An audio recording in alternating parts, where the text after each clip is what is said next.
Hey everybody, Megan Maynard here today. Wanted to say welcome, and I just have a quick training for you today on time.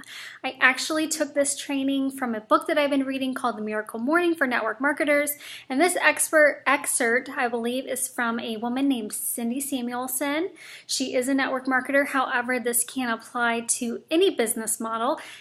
Stay-at-home mom, stay-at-home dad, part-time workers, nurses, doctors, business people, realtors, any type of business, hairstylists, this can apply to you. This can apply to every single human being that's watching this video. So this comes from Cindy Samuelson. I believe she may call it the wealth formula. So here we go. Training starting now. So what is the difference between where you are now and where you want to be? I'm talking goals, I'm talking business, I'm talking daily rituals, I'm talking about a laundry schedule, a meal schedule, I'm talking about running a household, I'm talking about running your business, I'm talking about building a business. Where are you? What is the difference between where you are now and where you want to be? It is how you spend your time. Can you agree with me and say that time is the great equalizer? There is not one single human being on earth that has more time than the other human being on earth. We all have the same amount of time in our week. So let me ask you, do you know how many hours there are in a week? If you're really good at math, you might be able to throw that out there at me. I, however, did not even consider how many hours were in my week. All I knew is that I was busy all the time. I was tired all the time. I wasn't reaching my goals. I was constantly frustrated with the amount of time that I was spending myself on Facebook or on the computer, or just wasting my time in general. So let me just tell you, let's just break it down.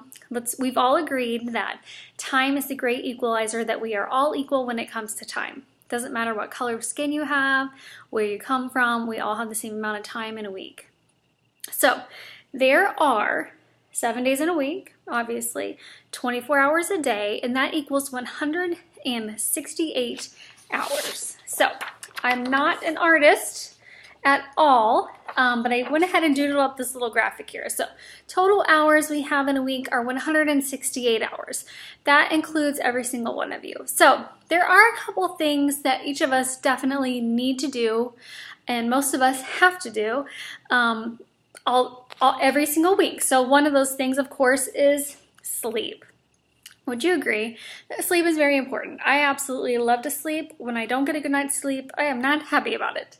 So for this example, they broke it down into 8 hours of sleep every single night for 7 nights. That's perfect for me because I love to sleep. If you can get a little bit less sleep, perfect. That's wonderful for you.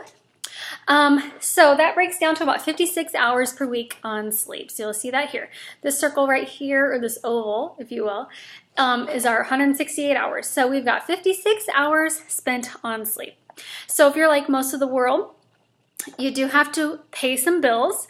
You do have to go to work to pay some bills. So if you are a full-time worker, you are probably spending 40 hours a week at your job just to pay the bills. So we've got to put that in here somewhere right here. 40 hours a week spent paying your bills. All right, so what if I told you that, because this is kind of what we're all leaning towards anyways, what if I told you you could have 6 hours every day for free time? 6 hours. 6 hours every day to spend with your family, to go to baseball games, to take kids here and there, to spend time with your girlfriends, to go out for brunch. Free time. This is your free time to do whatever you want. You get 6 hours a day. So total, that is 42 hours per week. So I put that down here. Get a little free time there. Everybody loves free time. So here's the kicker. Even after you sleep for 56 hours, you get a good night's sleep every single night of the week. You go to your job for 40 hours a week. You put in your time so you can pay your bills. You then have time and money to spend some time with your friends and family. Guess what? You still have 30 hours every week in which to, well, what are you going to do with those? You have 30 hours left over. What are you going to do with these 30 hours? And this is where that time factor comes in between where you are and where you want to be. So 30 hours. Now, granted, a lot of us do have some things that will take up those 30 hours. Let's talk about a few. So your commute. I know if you live in Indianapolis, you have a huge commute if you work downtown. So yeah, that can take up some of your time. If you are really into fitness and exercise, obviously you're gonna probably use some of that time for your fitness goals. And we all have to shower. We have to get ready. Obviously, you men have an advantage there. It takes you a lot less time than us. So you do have some time, but even if you were to take exercise and your shower, that's 2 days or 2 hours every day, an hour for exercise, an hour for shower if you're a girl. That's still 14 hours there. You still have 16 hours of free time. So let's think again, 160 hours, I'm getting good sleep. I'm working for 40 hours. I have 42 hours of free time, more time than I'm spending on my job. I'm actually allowing myself to spend free time with my friends and family. I'm exercising, I'm showering daily, so that's good. You still have 16 hours that are remaining.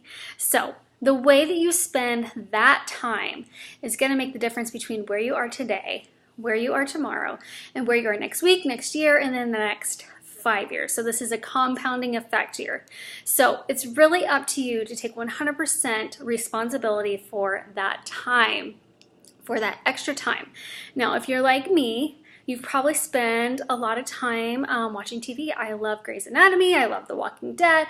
I love Big Brother. I love Orange is the New Black. But I've come to a point in my life where I realize I have some goals and they're really important to me. And if I fulfill some of these goals or my main life push goal, it's going to allow a lot of really good things to come into my life. So you have to take responsibility for that time. So if that means, watching TV 1 hour a week instead of watching 1 hour every evening, there's just a lot of different things that we can do to waste our time. Also, it's very important to plan ahead, to make a schedule, because it's very, very easy to get caught up in crisis to crisis. So especially if you are a busy mom, this can happen to stay-at-home moms, this can happen to working moms, this can happen to anyone. You're constantly putting out fires. So you're going here, you're going there. Your time is not efficiently managed. So really, this takes some planning. It takes some self-responsibility. It takes some discipline to really hone in on this time. So now you've been educated, you realize now that you've got all this extra time on your hands.